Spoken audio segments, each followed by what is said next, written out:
To wash out the screen, especially when dealing with direct emulsion, you want to get it wet and let it soak for about 1 to 2 minutes. So just using a low pressure hose, you're going to get it wet. As soon as you get it wet, you already see the image in much higher detail. And we get it wet on both sides of the screen.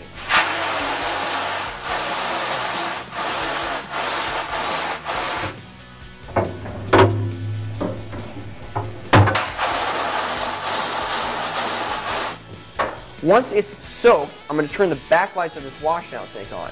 Now, obviously, you don't have to use a washout sink. You can do this in a bathtub, or a kitchen sink, or even outside, as long as you're in a shaded or dim lit area. Now our screen's soaked and it's time to do the final washout.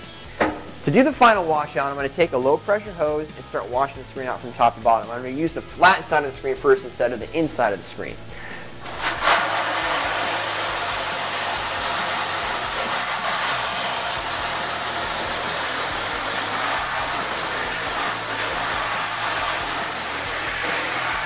You can see how easily the screen washes out. Now let's hold it up to light to make sure we've rinsed out everything effectively. Look at the fine detail we're able to retain on this high mesh using that additional foam pad at a 10-minute exposure time and the direct Yudu emulsion. Very easy to accomplish, and look what you can now print. When you see this thing printed on a shirt, you're going to flip. So we've confirmed that our image is correctly exposed, and before we go to dry it, we're just going to dab the inside of the emulsion. We're using the rhyolite to dab this. You can also use newspaper. But the reason you're doing this is you're going to prevent uncured emulsion from dripping down into your image area. If it drips down into your image area, if the residue drips down into your image area, that could block your screen mesh, which will disallow ink from going through it. So I'm going to dry both sides of the screen. If you notice, I don't scrub the screen, I slightly dab it. Also dry the frame off. Now, we're going to put this in front of a fan to let it dry. Another great way to let it dry is to put it out in the sunlight. Now the screen's exposed, so we can go in a light, environment. So the sunlight actually heats up the screen, post-exposes it, which hardens the screen and actually makes the screen more work-hardened and easier to reclaim as well, and dries it extremely effectively. So if you're in a sunny area, a great way to do this is just stick this out in the sunlight and it dries it right up. If you don't have sun available, just put it in front of a fan. It'll dry in about 10-15 minutes. Now, how do you know that your screen is properly exposed? With that 10 to 12 minute exposure time with the Yudu unit, and especially if you have that dark film using the waterproof transparencies, and then optimally like a rip software like we use to create these halftones, typically you're going to be okay. You can tell a screen is exposed correctly if there's no residue on the back side of the emulsion. If this emulsion was really slimy and I could actually see emulsion dripping down to the image, that screen would be underexposed. So that's why it's important when you're coating your screen to put really thin coats of emulsion on your screen mesh. Especially with these aftermarket Yudu frames, the mesh is pretty hard, so you can withstand some pressure as you're coating the screen. If you get too thick of emulsion, then the light has a hard time penetrating through the emulsion and your screen will be slightly or underexposed on the back of it. If that's the case, you might want to increase your exposure time, so go from 10 minutes to 11 minutes or up to 12 minutes. But the longer you go, keep in mind that the more important it is to have that super dark film. This screen, however, came out perfect exposure at the 10-minute mark, and we had very, very minimal residue.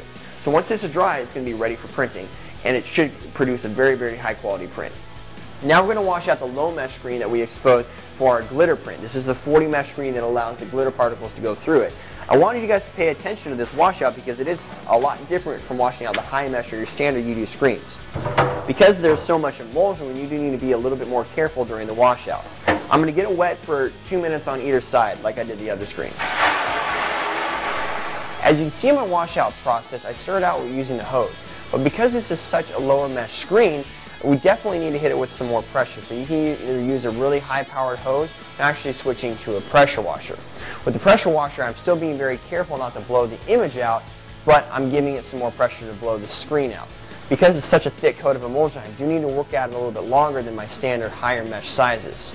Also with the pressure washer, you want to make sure that you don't get in too close because emulsion absorbs water, and if you wash the screen out for too long or if you get too close with your pressure washer, you'll actually blow your screen out, which means the image will fall apart, blow out of the screen, and have to start all over again, which is obviously not what you want to do. Taking my rhyolite here and then just dabbing the inside of the screen, making sure that we're getting all that emulsion residue off the frame, both on the front and the back side. I'm going to take it dried the edges real well so nothing drips down into the center of the frame. Now, as you can tell, because the screen was underexposed slightly, you can actually see the emulsion residue on our white. So with a proper exposure, like our last screen that we did, the 305 mesh, you won't see any of that residue. But with this one, our image still looks great. It came out with super fine detail, even on this low mesh size, but it was slightly underexposed. So we might want to expose this for a little bit longer than 12 minutes. Now we'll dry this either in the sun or in front of a fan, and then we can go to printing.